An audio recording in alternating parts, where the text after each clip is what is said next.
Welcome to exam revision. तो दोस्तों, जैसा कि आप लोगों को पता है, हम अपने इस चैनल पर डिस्कस कर रहे हैं पीवाईक्यू सीरीज। तो इस वीडियो से पहले भी हमने इसके बहुत से पार्ट्स को डिस्कस कर लिया है। अगर अभी तक आपने उन्हें विजिट नहीं करा है तो जो प्लेलिस्ट बनी हुई है उस पर आप विजिट कर सकते हैं, नहीं तो आपको वीडियो के एंड में भी वो वीडियोस मिल जाएंगी, उन्हें आप विजिट कर लें। ठीक है। तो वीडियो को शुरू करने से पहले आप लोगों को अवगत करवा देता हूँ, हमारी टीम के द्वारा LT TET, LT commission, TGT PGT Hindi के लिए इम्पोर्टेंट नोट्स तैयार किए गए हैं। जो ये नोट्स हैं, ये हार्ड कॉपी नोट्स हैं। अगर आप इन्हें परचेज करते हो तो ये आपको स्पाइरल तौर पे आपके घर पर पहुंच जाएंगे, ठीक है, बाया इंडियन पोस्ट। कोई भी लेना चाहता है तो यहाँ पर हमारा व्हाट्सएप नंबर दिया गया है, इस पे आप कांटेक्ट कर सकते हो। ये देखिए, यह व्हाट्सएप नंबर दिया गया है। कोई भी क्वेरी अगर इन नोट से संबंधित होगी तो आप इन्हें परचेज कर सकते हो। एलटी टेट की तैयारी कर रहे हो तो आपके लिए मोस्ट मोस्ट मोस्ट इंपॉर्टेंट होंगे, क्योंकि अब ये देखिए एलटी टेट की परीक्षा होनी है नवंबर दिसंबर में, इसलिए आप इनको ले लीजिएगा, बेहतर रहेंगे आपकी परीक्षा हेतु। और LT TET, LT commission, TGT PGT Hindi की तैयारी कर रहे हो तो भी आप इन्हें ले सकते हो और अच्छे से अपनी तैयारी कर सकते हो। इन नोट्स में आपको 1500 प्लस मोस्ट एक्सपेक्टेड और पीवाईक्यू मिलेंगे। पीवाईक्यू से तात्पर्य होता है प्रीवियस ईयर में पूछे गए क्वेश्चन, और ये जहां पर लगता है कि एक्सप्लेन करना चाहिए वहां पर एक्सप्लेन भी किए गए हैं और मोस्ट एक्सपेक्टेड भी है नेक्स्ट एग्जाम के लिए। ठीक है। कोई क्वेरी रहती है तो जो यहाँ पर व्हाट्सएप नंबर दिया गया है इस पर आप कांटेक्ट कर लीजिएगा, आपको सारी सारी जानकारी दी जाएगी। तो देखिएगा, इस वीडियो से पहले हमने 100 तक प्रश्न कर लिए थे। अब हम आगे डिस्कस करेंगे 101 से। तो क्या पूछा गया है 101 में, पीछे मैंने आपको ये प्रश्न दिया भी था। सब जूम कर लेते हैं इसे। हाँ, पीडीएफ इत्यादि के लिए आप हमारे टेलीग्राम, फेसबुक और व्हाट्सएप ग्रुप्स के साथ जुड़ सकते हैं। वहां पर आपको ये पीडीएफ समय समय पर सेंड की जाती रहती है, तो जुड़ जाइएगा, आपको ही लाभ मिलेगा जुड़ने से। तो देखिए, प्रश्न संख्या 101, इसमें क्या पूछा गया है, भक्ति काल की अवधि क्या है। तो यहाँ पर हमें भक्ति काल की अवधि बतानी थी। तो जो चार विकल्प आपके समक्ष दिए गए हैं, इनमें जो सही हो जाएगा तो वो हो जाएगा आपका विकल्प सी, विक्रम संवत 1375 से लेकर विक्रम संवत 1700 तक। सी यहाँ पर सही विकल्प हो जाएगा। ये आचार्य रामचंद्र शुक्ल जी द्वारा स्वीकृत है और सर्वमत भी इसी ओर इंगित होता है। सर्वमत इसी तरफ अपना इशारा करता है। अगला है शिवसिंह सरोज के प्रकाशन का क्या वर्ष है। आपको बताया था शिवसिंह सेंगर के द्वारा शिवसिंह सरोज को लिखा गया था, और यहाँ पर इसके प्रकाशन का वर्ष पूछा गया है। तो यहाँ जो सही विकल्प हो जाएगा तो वो होगा विकल्प भी, 1883 में लिखा गया था शिवसिंह सरोज को, 1883 में। अगला है नागरी प्रचारणी पत्रिका का प्रकाशन काशी से कब आरंभ हुआ। तो जो सही विकल्प यहाँ पर 103 का हो जाएगा तो वो हो जाएगा विकल्प ए। देखिएगा, यहाँ से आपको ये याद रखना है कि जो नागरिक प्रचारणी पत्रिका है कहाँ से निकलती थी, ये काशी से निकलती थी। कब इसे आरंभ किया गया, 1896 में। अगर ये प्रश्न पूछा जाता नागरिक प्रचारणी सभा की स्थापना कब की गई, तो 1893 होता है, इसका भी ध्यान रखना आपने। अगला प्रश्न है 104, प्रेमचंद ने हंस का प्रकाशन कब शुरू किया। तो जो मुंशी प्रेमचंद है इनके द्वारा हंस पत्रिका का प्रकाशन शुरू किया गया था। पूछा गया है कब शुरू किया गया था, 1930 ईस्वी में। सी सही हो जाएगा।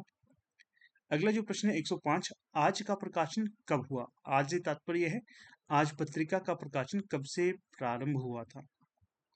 तो जो सही विकल्प 105 का हो जाएगा तो वो हो जाएगा विकल्प बी। जो आज पत्रिका है इसका प्रकाशन जो शुरू हुआ था 1920 ईस्वी से लेकर। अगला प्रश्न देखिएगा 106, अज्ञे द्वारा रचित उपन्यास कौन सा है। आपको याद रखना है कि जो सच्चिदानंद हीरानंद बात्यायन अज्ञे है, इनके द्वारा काव्य कृति तो रची ही गई थी, साथ में इनके द्वारा उपन्यास भी रचे गए हैं। काफी महत्वपूर्ण इनके उपन्यास माने जाते हैं। तो जो दिए गए विकल्पों में सही विकल्प होगा तो वो होगा विकल्प भी, अपने अपने अजनबी। योकी और सेल्मा इसके प्रमुख पात्र माने जाते हैं। ठीक है, इसका भी आप ध्यान रखिएगा, मनोविश्लेषणवादी इन्हें कहा जाता है। अगला प्रश्न 107, हामिद का आमीना के साथ क्या संबंध था। तो जो हामिद का आमीना के साथ जो संबंध रहता है, तो सही जो विकल्प यहाँ पर हो जाएगा तो वो होगा विकल्प सी, दादी का। जो अमीना थी वो हामिद की दादी थी। ठीक है, हामिद अमीना का क्या था, पोता। ये संबंध आपको याद रखने हैं। ठीक है। और पूछा जाएगा कि जो हामिद और अमीना किस कहानी से संबंधित है? ईदगाह कहानी से। किसकी है ईदगाह कहानी? तो ये हो जाएगी मुंशी प्रेमचंद की। अगला है मलबे का मालिक कहानी का लेखक कौन है? तो जो मलबे का मालिक कहानी है ये जो जानी जाती है मोहन राकेश द्वारा रचित, और ये सांप्रदायिकता पर आधारित कहानी होगी। अगला प्रश्न है 109, नंद और सुंदरी किस नाटक के पात्र हैं? ध्यान रखिएगा, जो देखिए इस तरह से प्रश्न पूछे जाते हैं, नंद और सुंदरी किस नाटक के पात्र होंगे? तो ये हो जाएंगे आपके लहरों के राजहंस के। इसके लहरों के राजहंस जो नाटक है इसके पात्र होंगे नंद और सुंदरी। और जो आधे अधूरे आषाढ़ का एक दिन, लहरों के राजहंस, ये मोहन राकेश के नाटक होंगे। किसके? मोहन राकेश के। इसलिए आपको ध्यान रखना है, कई बार पूछा जाता है कि किसके ये नाटक हैं, तो ये मोहन राकेश के होंगे। अगला जो प्रश्न है 110, बालमुकुंद गुप्त जी की प्रसिद्ध रचना इनमें से कौन है? तो यहाँ पर 4 विकल्प दिए गए हैं, इनमें जो सही विकल्प हो जाएगा तो वो होगा विकल्प बी। जो शिवशंभू का चिट्ठा है ये बालमुकुंद गुप्त की प्रसिद्ध रचना मानी जाती है। और जो चिंतामणि है ये मुख्यतः आपको बताना है, चलो बताना क्या है मैं ही बता देता हूँ। ये जो अपने आचार्य रामचंद्र शुक्ल है उनकी जो निबंधात्मक रचना मानी जाती है चिंतामणि। अगला प्रश्न है 111, चंद्रधर शर्मा गुलेरी ने काशी नागरी प्रचारणी पत्रिका का संपादन किस वर्ष से किया था? या फिर चंद्रधर शर्मा गुलेरी ने काशी नागरी प्रचारणी पत्रिका का संपादन किन वर्षों में किया? तो जो 111 का सही विकल्प हो जाएगा, तो उसमें जो सही विकल्प हो जाएगा तो वो हो जाएगा विकल्प सी, 1920 से लेकर 1922 तक।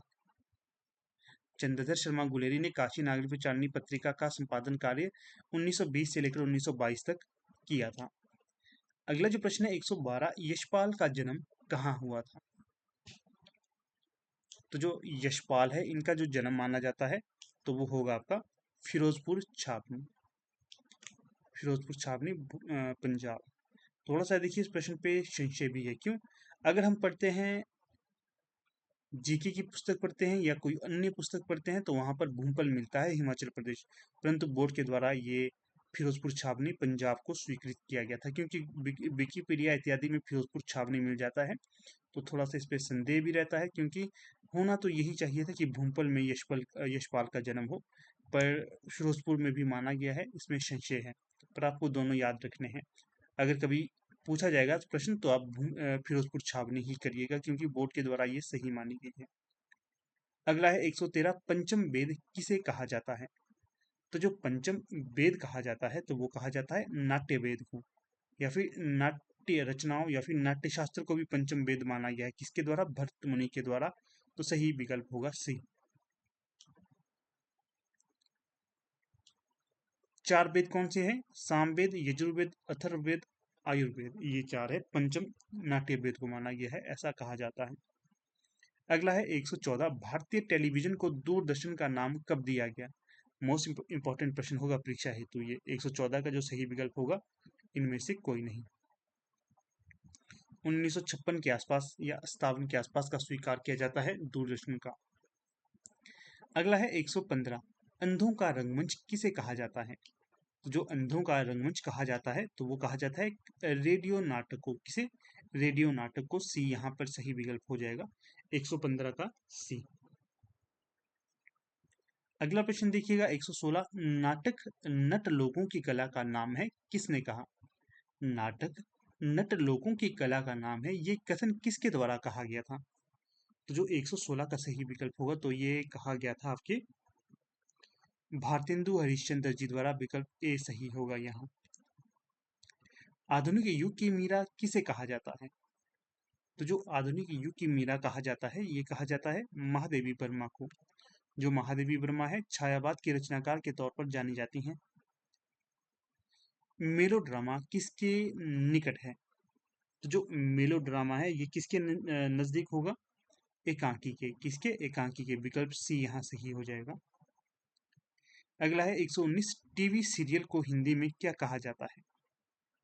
तो जो टीवी सीरियल है इसे हिंदी में क्या कहा जाता है? जितनी भी लड़कियां होंगी मुझे पूर्ण आशा है कि वो इसे ठीक करेंगी। धारावाहिक। जीने की गला निबंध किसके द्वारा लिखित है? ध्यान रखिएगा, जो जीने की कला है ये निबंध विधा की रचना है। किसकी ये रचना हो जाएगी? तो ये हो जाएगी महादेवी वर्मा की। अगला है 121, कुल महाद्वीप कितने हैं? तो 121 में जो सही विकल्प होगा सी। कितने हैं? 7। कुल महाद्वीप है 7। एक बार देखिएगा, प्रश्न पूछा गया था, असिस्टेंट प्रोफेसर हिंदी की परीक्षा हुई थी, तो उस समय क्या प्रश्न पूछा गया था? क्षेत्रफल के आधार पर सबसे छोटा महाद्वीप कौन सा माना जाता है? ठीक है। विकल्प में थी आपकी, कई विकल्प थे, तो उनमें जो सही होना था तो वो होना था आपका यूरोप। हाँ, यूरोप होना था। तो इस तरह से आपको याद रखना है, प्रश्न आपको घुमा फिरा कर पूछे जाते हैं, ज्यादा मुश्किल नहीं होते हैं।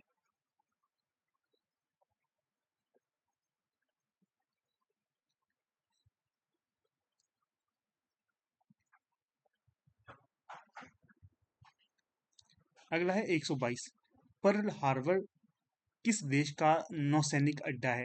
पहले तो ध्यान रखिए, जो पर्ल हार्बर है, हार्बर, ये क्या है? नौसैनिक अड्डा है। किस देश का है? तो वो यहाँ पर हम बताएंगे आपको। वो हो जाएगा आपका संयुक्त राज्य अमेरिका का नौसैनिक अड्डा है पर्ल हार्बर। याद रखिएगा, पूछा जाता है पर्ल हार्बर क्या है। अगला प्रश्न है 123, चढ़ते सूर्य का देश निम्न में से किसे कहा जाता है? तो जो चढ़ते सूर्य का देश कहा जाता है तो वो कहा जाता है आपके जापान को। अगर ये प्रश्न इस तरह से पूछा जाएगा कि भारत का वो कौन सा राज्य है जहां पर सूर्य का उद्गम सबसे पहले होता है, तो वो हो जाएगा अरुणाचल प्रदेश। अगला प्रश्न है 124, भारत छोड़ो आंदोलन 1942 का प्रस्ताव कांग्रेस ने कहाँ पारित किया? तो सही विकल्प हो जाएगा यहाँ पर वर्धा में। भारत छोड़ो आंदोलन 1942 में कांग्रेस ने वर्धा में पारित किया। अगला प्रश्न है 125, असहयोग आंदोलन कब वापिस लिया गया? असहयोग आंदोलन कब वापिस लिया गया? तो यहाँ पर जो 125 का सही विकल्प हो जाएगा तो वो होगा विकल्प ए, 12 फरवरी 1922 को। 12 फरवरी 1922 को विकल्प ए यहाँ सही हो जाएगा। अगला प्रश्न है 126, निम्न में से कौन सा बंदरगाह सिंधु घाटी सभ्यता में था? देखिएगा, तो जो 126 का सही विकल्प हो जाएगा तो वो हो जाएगा लोथल। तो जो लोथल था ये बंदरगाह था और सिंधु घाटी सभ्यता में स्थित था।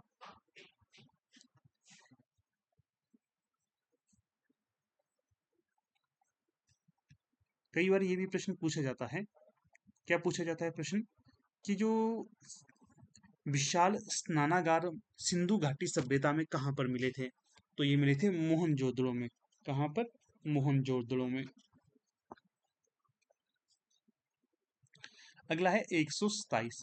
हाँ, कई बार ये भी प्रश्न पूछा जाता है कि जो सिंधु घाटी सभ्यता थी ये किस प्रकार की आकृति में थी? ये बंटी हुई त्रिभुजाकार आकृति थी।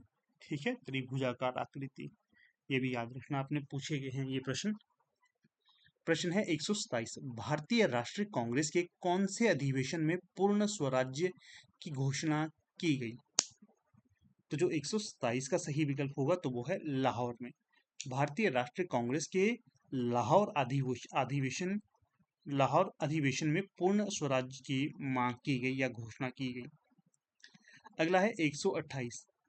देखिए, इस तरह से जो आपसे प्रश्न पूछे जा रहे हैं, ये जो किस अधिवेशन या फिर भारतीय राष्ट्रीय कांग्रेस में अधिवेशन में क्या क्या मांग की गई, कब की गई, इसके लिए मैं आपको 2-3 मूवी रेकमेंड करूंगा।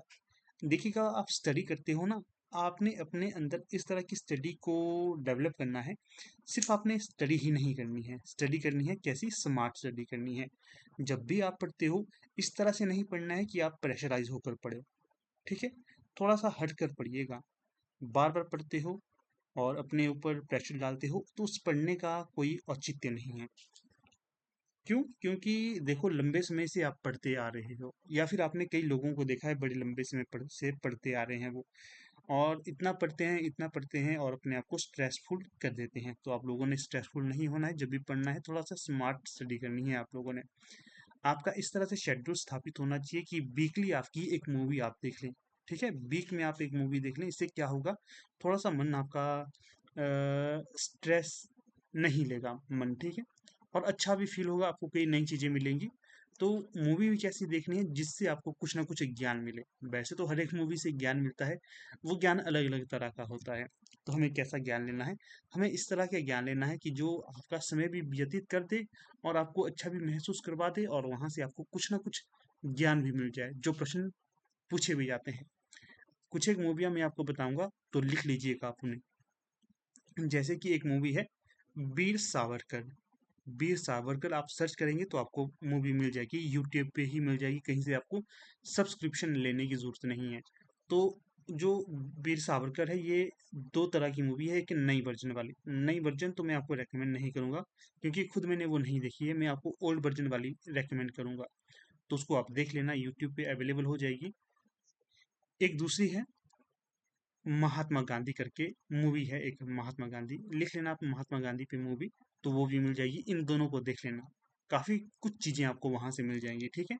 जीके के क्वेश्चन भी वहां से आपके हो जाएंगे, कई तथ्य है जो आपको जानने चाहिए वो भी यहाँ से आपके कंप्लीट हो जाएंगे। तो इन दो मूवी को आप जरूर देख लेना, और जिन्होंने देख ली होंगी तो कमेंट भी करिएगा कि हमने वो मूवी देख ली है। और हाँ, वीकली इस तरह से आप कुछ ना कुछ अपने लिए सरप्राइज कर सकते हो। जब आप पढ़ने बैठते हो ना, उसके पश्चात आपको एक दिन ऐसा डिसाइड करना है जब आप अपने आप को एक तरह से तोहफा दे रहे हो, या फिर इतनी मेहनत आपने करी है, उसके पश्चात अपने आप को आपने प्रोत्साहित करना है, शाबाश इतना पढ़ा है, थोड़ा सा और पढ़ेंगे, आज तुमने इतनी मेहनत की, तो कोई बात नहीं, एक दिन ऐसा डिसाइड करेंगे जिस दिन तुम्हें हम कुछ दिखाएंगे भी। एक दिन आपको वैसा भी रखना चाहिए जिस दिन आप कुछ अपने मन के हिसाब से खा लें। कईयों को मिठाई पसंद लगती है, कईयों को पकौड़े पसंद लगते हैं, कईयों को समोसे पसंद लगते हैं, कईयों को पिज्ज़ा पसंद लगता है। इस तरह की चीज़ें भी आप खा सकते हो, लगातार तो नहीं खानी है, कभी-कभी खाएँ। क्यों? क्योंकि जब आप अपने मन के हिसाब से चीज़ें और करते हैं ना, तो इससे क्या होता है, आपके मन को आनंद मिलता है। आनंद मिलता है तो वो आपको बूस्ट करता रहता है कि हमें ऐसी चीज़ें करते रहना है, ठीक है? तो हमेशा मन के हिसाब से नहीं चलना है। जब आप पढ़ते हैं तो कुछ दिन डिसाइड करिए जहां आप अपने मन के अकॉर्डिंग करें। तो कुछ एक चीजें थी जो मैंने आपको बताई, अगर आप इन पे अमल लाओगे तो आपको डायरेक्ट इनडायरेक्ट अवश्य लाभ मिलेगा। तो प्रश्न क्या पढ़ रहे थे, भारतीय नेपोलियन निम्न में से कौन था? तो जो भारतीय नेपोलियन था, तो ये समुद्रगुप्त को माना जाता है। गुप्त वंश का ये एक प्रसिद्ध सम्राट माना जाता है। इसने जितने भी युद्ध लड़े, कोई भी इसने नहीं हारे थे, इसलिए इसे भारतीय नेपोलियन कहा जाता है।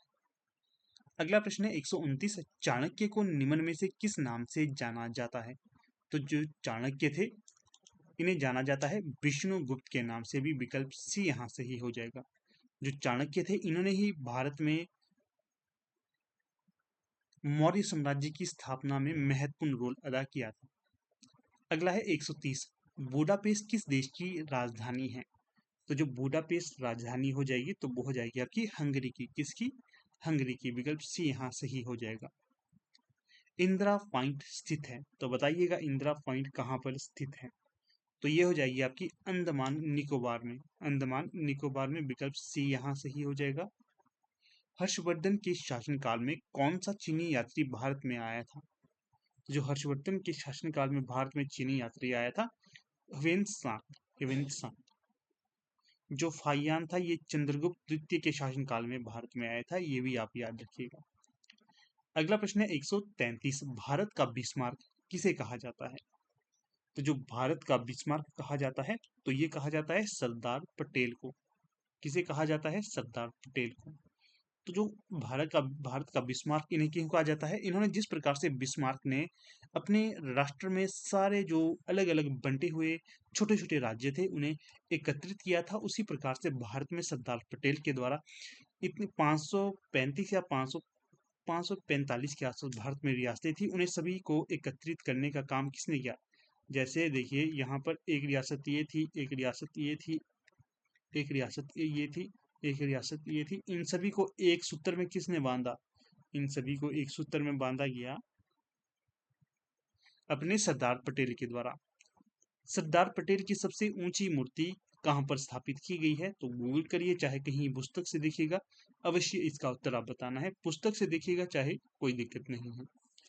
134, त्रिपिटक किसका पवित्र ग्रंथ है?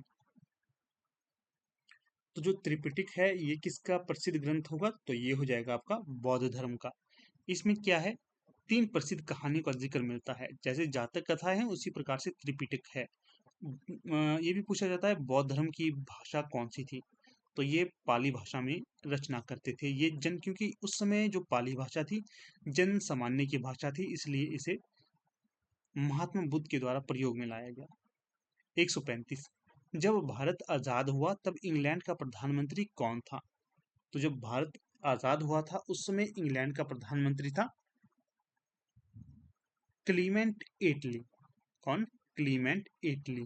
विकल्प ए यहाँ सही हो जाएगा। सिरमौर का बाला सुंदरी मंदिर, क्या बोला, सिरमौर का बाला सुंदरी मंदिर कहाँ पर स्थित है? कई बार ना टंग स्लिप हो जाती है, कहना कुछ चाहते हैं और कह कुछ चाहते हैं। देखिएगा, पहले तो आपको याद रखना है कि जो बाला सुंदरी मंदिर है ये कहाँ पर है? तो ये होगा आपके सिरमौर में। सिरमौर में भी किस क्षेत्र में है? क्षेत्र विशेष की जो बात की गई है तो वो हो जाएगा आपका त्रिलोकपुर। अगला देखिए 37, 137, जो जिला दर्रा या फिर पास किसके बीच में स्थित है? तो जो जिला दर्रा होगा तो वो हो जाएगा आपका कश्मीर और लद्दाख के बीच होगा जो जिला दर्रा। विकल्प ए यहाँ सही हो जाएगा। 137 का ए। अगला प्रश्न देखिए 138, सार्क की स्थापना कब हुई थी? तो जो सार्क है इसकी स्थापना कब हुई थी? तो यहाँ पर सही विकल्प 138 का हो जाएगा। 1985 में हुई थी सार्क की स्थापना, 1985 में। अगला प्रश्न देखिएगा 139, किस भारतीय राजा ने सिकंदर का विरोध किया था? किस भारतीय राजा ने सिकंदर का विरोध किया था? तो सही जो विकल्प होगा 139 का सी, पोरस के द्वारा।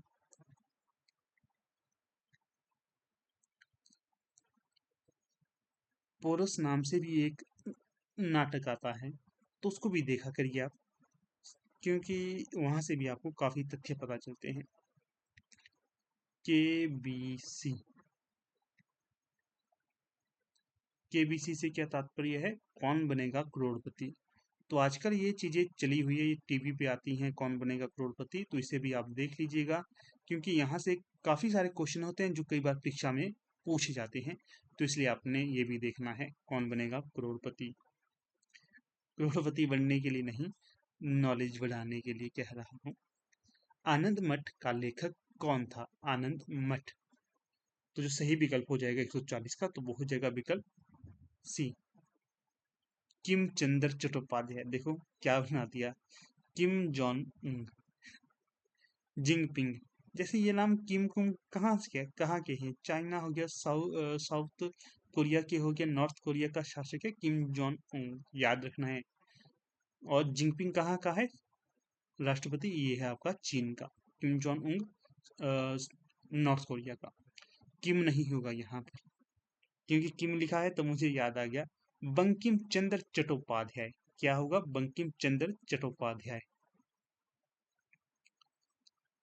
एक प्रश्न छोड़ देता हूँ, राजा राम मोहन राय के द्वारा सती प्रथा को समाप्त करने के लिए प्रयास कब से शुरू किए ये थे, ठीक है, और कब ये कामयाब हुए थे? तो गूगल कर लेना, चाहे अपने नोट से देख लेना, पर उत्तर जरूर देना। वैसे आप लोग बड़े, क्या बोलूं, ढीले हैं, उत्तर नहीं देते, देने चाहिए उत्तर, आपको ही लाभ होता है इससे। हमें तो देखिए क्या ही है, हमारा काम है पढ़ाना आप लोगों को। अगर आप तथ्यों को जुटाते रहते हैं, जो प्रश्न आपसे पूछे जाते हैं उनके उत्तर देते रहते हैं, इससे आप लोगों को लाभ है, हमें इससे कुछ लाभ नहीं है। क्यों? हमें देखिए, अगर आप कमेंट करते हैं तो इससे हमें कुछ लाभ नहीं होता है, नहीं करते हैं तो इससे हमें कुछ नुकसान नहीं होता है। ये सब जो कार्य करवाए जाते हैं आपके हित के लिए करवाए जाते हैं, जितना आप इसमें अपनी सहभागिता दोगे उतना आपको लाभ होगा, सहभागिता नहीं दोगे तो आपको नुकसान होगा, सहभागिता दोगे तो आपको लाभ होगा। तो मुझे लगता है हर एक को सहभागिता देनी चाहिए, इससे आपके अंदर एक चीज बनी रहेगी कि जब भी आपसे कोई प्रश्न पूछे जाते हैं आप चाहे गूगल कर लेते हैं, अपनी जीके की पुस्तक देख लेते हैं, अपने नोट्स देख लेते हैं, उत्तर दिया करिए। इससे आपको तथ्य याद रहेंगे भविष्य के लिए। जब हम लोग होते थे हमसे भी ऐसे प्रश्न पूछे जाते थे, हम निरंतर उत्तर देते थे, चाहे वीडियो रोक लेते थे बीच में, परंतु देख के उत्तर जरूर देते थे, देते जरूर थे। ठीक है, तो आप लोगों के भी अंदर भी इस तरह की जो एक पद्धति विकसित होनी चाहिए। पद्धति विकसित करोगे, लाभ होगा। गांठ बांध लीजिएगा इन बातों को, क्योंकि जब आगे जाओगे आप तब आपको मेरी बात जरूर याद आएंगी। 141, बक्सर का युद्ध किस वर्ष हुआ था? तो जो बक्सर का युद्ध हुआ था, तो ये हुआ था आपके 1764 में। विकल्प सी यहाँ सही हो जाएगा। रघुपति राघव राजा राम गीत की रचना किसने की? तो जो प्रस्तुत गीत है ये रचा गया था, विकल्प डी, इनमें से किसी के द्वारा नहीं। और सबसे ज्यादा गीत कौन गाते थे इसे? महात्मा गांधी। अगला है 143, मनसबदारी प्रणाली किसने प्रारंभ की थी? तो जो ये प्रणाली थी ये किसके द्वारा प्रारंभ की गई थी? अकबर के द्वारा। मनसबदारी प्रणाली अकबर के द्वारा शुरू की गई थी। पृथ्वीराज चौहान को किसने पराजित किया था? तो जो पृथ्वीराज चौहान है इन्हें जो पराजित किया गया था, मोहम्मद गौरी के द्वारा। चलो थोड़ी सी हिस्ट्री यहाँ पर भी बता देता हूँ आप लोगों को। इतिहास से बड़ा लगाव है मुझे, क्या करें, अच्छा लगता है इतिहास विषय। कभी समय मिलेगा तो आपको इतिहास के लेक्चर भी करवाया करूंगा मैं। चलो खैर देखते हैं क्या क्या होता है। जो मोहम्मद गौरी है ना, इसने आक्रमण कर लिया सबसे पहले पृथ्वीराज चौहान के ऊपर। उस समय जो पृथ्वीराज चौहान है भारत के श्रेष्ठ शासकों में एक माने जाते थे। ठीक है, पृथ्वीराज चौहान तो श्रेष्ठ राजा माने जाते थे। कुछ विवाद इनके बीच में हो गया था। कहा जाता है एक सुंदरी मोहम्मद गौरी के दरबार से भागकर पृथ्वीराज चौहान के दरबार में आ गई। तो जब ये आ गई तो मोहम्मद गौरी ने ऐसा कहा कि ये सुंदरी मुझे वापिस कर दो। तो पृथ्वीराज चौहान ने कहा कि मैं इसे वापिस नहीं कर सकता। क्यों? क्योंकि हमारे देश में कोई भी मददगार आता है, सहायता मांगने के लिए आता है, हम उसे वापिस उसे मृत्यु के पास नहीं भेजते हैं, हम उसकी रक्षा करते हैं। एक तथ्य तो ऐसा बताया जाता है मोहम्मद गौरी और पृथ्वीराज चौहान के बीच में युद्ध होने का। दूसरा तथ्य ये कहा जाता है कि जो मोहम्मद गौरी है काफी महत्वाकांक्षी था। महत्वाकांक्षी से तात्पर्य होता है कि अपने कई चीजों के बारे में, ये जैसे सैनिक थे या फिर युद्ध करने वाले थे, तो इनके अंदर एक महत्वाकांक्षा रहती थी कि अपने साम्राज्य से, अपने क्षेत्र से बाहर निकलकर भी अन्य क्षेत्रों को, अन्य देशों को विजय कर लें, उन पे विजय प्राप्त कर लें। इसलिए जो मोहम्मद गौरी था ये भारत में आया था लगभग 1291 के आसपास। ठीक है,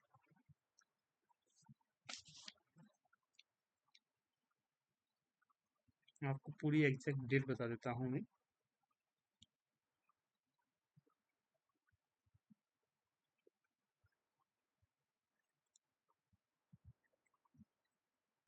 जैसे मैंने बताया ना आपको, मोहम्मद गौरी और जो तराइन का युद्ध हुआ था 1192 में हुआ था। ठीक है, पहला हुआ था 1192 में। यहाँ पर डेट लिखता हूँ 1192 में। जो पृथ्वीराज जो मोहम्मद गौरी था इसने ऐसा किया कि भाई क्यों ना पृथ्वीराज चौहान पर आक्रमण कर विजय प्राप्त कर ली जाए। तो जो पृथ्वीराज चौहान का ही एक, क्या कहें, ससुर था। क्या नाम था उसका? उसका नाम था, इस समय मुझे उसका नाम याद नहीं आ रहा है, क्या नाम था उसका? जयचंद, हाँ जयचंद उसका नाम था। संयोगिता और पृथ्वीराज चौहान का विवाह हो गया था और जो जयचंद था उसने पृथ्वीराज चौहान से एक तरह से दुश्मनी पाल ली थी। और कई कारणों में ऐसा भी कहा जाता है कि जो जयचंद था उसने ही मोहम्मद गौरी को कहा कि तू भारत में और पृथ्वीराज चौहान को गद्दी से हटा दे और मुझे गद्दी पे शासन करने का मौका दे दे। ठीक है, तो इन दोनों के, पृथ्वीराज चौहान और जयचंद के बीच में एक तरह से अनबिन स्थापित हो गई थी। पृथ्वीराज चौहान एक तरह से पूर्ण शक्तिशाली राजा था, फिर भी मतलब कई ऐसे थे जो इनका बुरा चाहते थे। कई ऐसे राजा थे, उनमें सबसे पहला था ससुर इसका जयचंद। इसने मोहम्मद गौरी को बुलावा दे दिया कि आजा तू यहाँ पर शासन स्थापित कर ले तो ठीक हो जाएगा। तो मोहम्मद गौरी भी दौड़ता दौड़ता आ गया कि हाँ अब तो हम भारत आएंगे और पृथ्वीराज चौहान को पराजित कर लेंगे और वहां पर अपना दिल्ली और कन्नौज में अपना राज्य स्थापित कर लेंगे। होता क्या है, जो तराइन का पहला युद्ध होता है 1192 में, इसमें क्या होता है, बेशक पृथ्वीराज चौहान के खिलाफ कई शासक भारत के मोहम्मद गौरी के पक्ष में लड़ने आ गए थे, परंतु जो पृथ्वीराज चौहान है पराजित कर लेता है सभी को। तराइन के पहले युद्ध में पृथ्वीराज चौहान विजय प्राप्त कर लेता है, क्योंकि पूरे विश्वास से और पूरे ईमानदारी से लड़ता है पृथ्वीराज चौहान। और इसके जितने भी सैनिक होते हैं, जितने भी सेनापति होते हैं, वो पूरी ईमानदारी के साथ इसके साथ लड़ने लग जाते हैं और मोहम्मद गौरी को पराजित कर देते हैं। भूल क्या होती है इनकी? भूल इनसे ये हो जाती है कि जो ये पृथ्वीराज चौहान है अपने सारे दुश्मनों को जीवित छोड़ देते हैं। कहते हैं कि इस बार हमने तुम्हें छोड़ दिया, दूसरी बार अगर हम तुम्हें दोबारा से यहाँ पर पाते हैं तुम्हें मृत्यु दंड दे देंगे। तो इन्होंने सबसे बड़ी गलती ये कर दी थी, पृथ्वीराज चौहान ने मोहम्मद गौरी और अन्य लोगों को छोड़ दिया, जीवन बलिदान दे दिया। मोहम्मद गौरी हार कर चला गया, जयचंद इत्यादि सारे हार कर चले गए। क्या हुआ? इनके अंदर एक और विचार बना, क्यों ना इस बार दोबारा से हम अपनी रणनीति को चेंज कर इसके ऊपर आक्रमण करें पृथ्वीराज चौहान के साम्राज्य में। फिर होता है 1100, थोड़ा सा उल्टा बता दिया, 1191 में ये युद्ध जीत गया था पृथ्वीराज चौहान। फिर जब 1192 होता है, 1192, 1192 में ये सारे अपनी युद्ध नीतियों में बदलाव ले आते हैं, मोहम्मद गौरी खासकर कहता हूँ। तो जब ऐसा बदलाव ले आते हैं ये, इसमें क्या होता है, पृथ्वीराज चौहान फिर से जीतने वाला होता है युद्ध को, मोहम्मद गौरी हारने लग जाता है। और वो मोहम्मद गौरी ने ये अपना विचार बना लिया था कि अगर मैं हारने लग जाऊंगा तो युद्ध को छोड़कर भाग जाऊंगा। और युद्ध को छोड़कर जैसे ही भागने लग जाता है मोहम्मद गौरी, तो पृथ्वीराज चौहान इत्यादि सोचने लग जाते हैं, हाँ ये तो छोड़ के जा रहे हैं तो ये युद्ध हार के।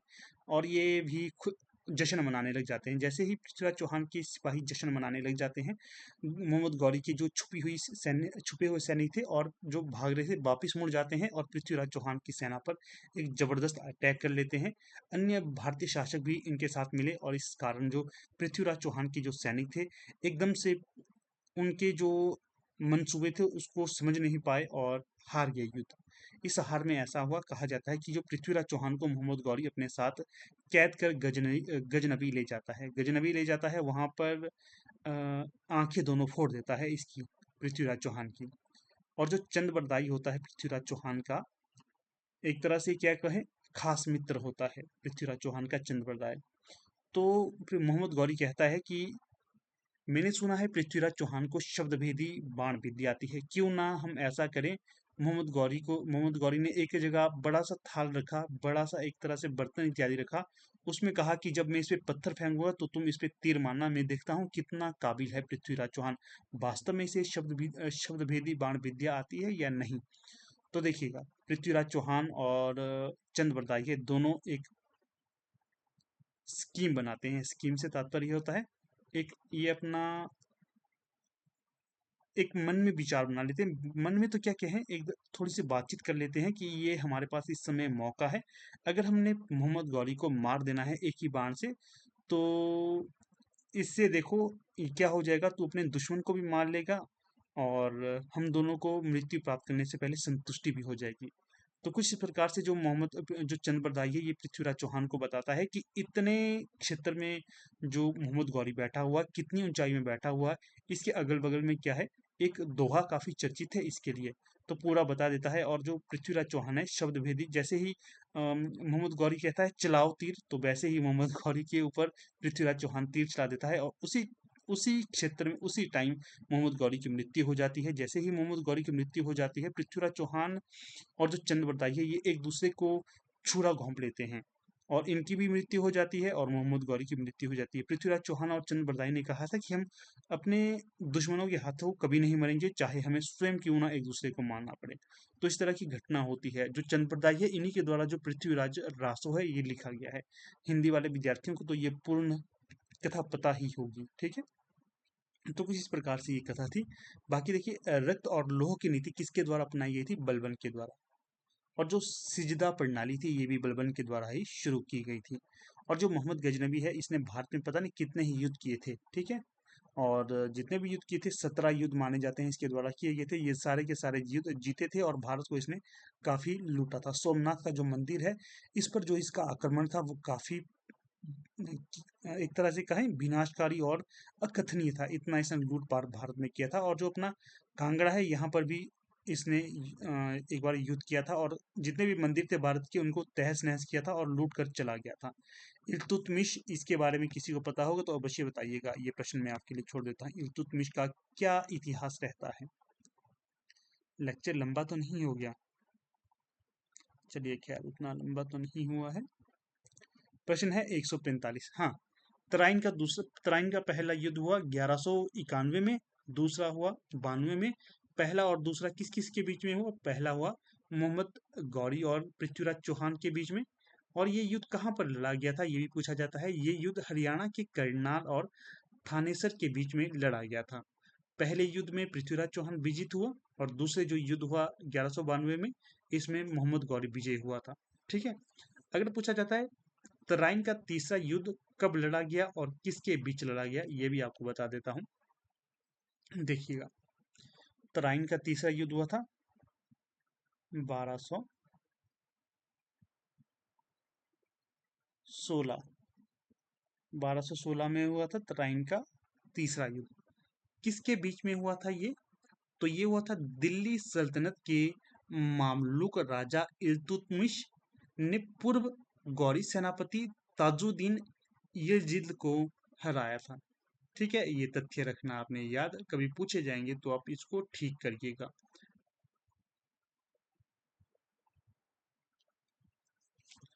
फिर चलते हैं अगले प्रश्न की तरफ। 145। 6 अगस्त 1945 को पहला एटम बम गिराया गया था कहां पर? तो जो सही विकल्प हो जाएगा 145 का, तो वो हो जाएगा आपका विकल्प हिरोशिमा पर।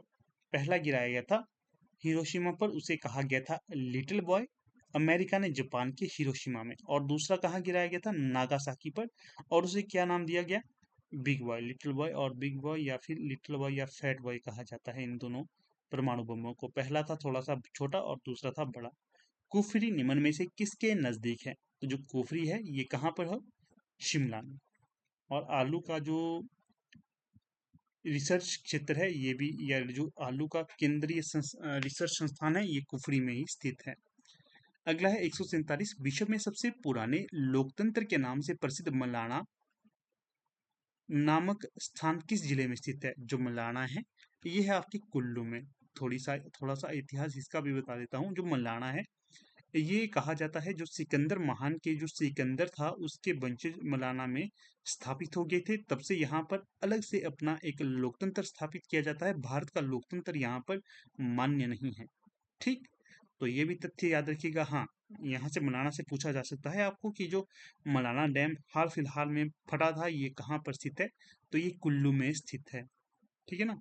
और कहाँ पर है? जरी। जरी नामक एक स्थान है, जरी, वहां पर स्थित है ये कुल्लू के जरी में। कुल्लू के जरी मतलब रास्ता है जरी होकर, तो मेन जरी है ना, उस कारण से जाना जाता है। अगला है 148। चोलंग चोटी हिमाचल प्रदेश के किस जिले में स्थित है? तो सही जो विकल्प हो जाएगा यहाँ पर, तो वो हो जाएगा विकल्प डी, कांगड़ा में। चोलंग चोटी है कांगड़ा में। अगला है 149। हिमाचल प्रदेश के बिलासपुर में नलबाड़ी मेला किस वर्ष या किस महीने मनाया जाता है? नलबाड़ी मेला बिलासपुर में मनाया जाता है। क्यों? पशुओं की बिक्री हेतु एडम स्मिथ के द्वारा इसे एडम स्मिथ या स्मिथ, कुछ नाम मुझे पूर्ण याद नहीं आ रहा है, आप बताइएगा। ये प्रश्न छोड़ लेता हूँ आपके लिए। स्मिथ मुझे याद आ रहा है, पूरा नाम याद नहीं आ रहा है। उसके द्वारा शुरू किया गया था ये। तो सही जो विकल्प होगा बी, मार्च में मनाया जाता है ये। अगला है झांझर किस जिले का प्रसिद्ध नृत्य है? तो जो झांझर है ये कहाँ का प्रसिद्ध नृत्य होगा? तो ये हो जाएगा आपका चंबा का। कहाँ का? चंबा का प्रसिद्ध नृत्य है झांझर। विकल्प ए यहाँ पर सही हो जाएगा। ठीक है, तो फिलहाल दोस्तों यहाँ पर लेक्चर हमारा समाप्त हो जाता है। फिर से वीडियो को समाप्त करने से पहले कहूँगा 1500 प्लस मोस्ट एक्सपेक्टेड क्वेश्चन और पी बाई क्यू क्वेश्चन है। कोई भी अगर इंटरेस्टेड है L T TET L T commission वाला तो इन नोट्स को परचेज कर सकता है। कॉन्टैक्ट हेतु यहाँ पर व्हाट्सएप करिएगा। ठीक है, तो चलिए अब यहाँ पर अपनी वीडियो का समापन कर लेते हैं। आप लोग वीडियो के अंत तक बने रहे, इसका बहुत बहुत धन्यवाद।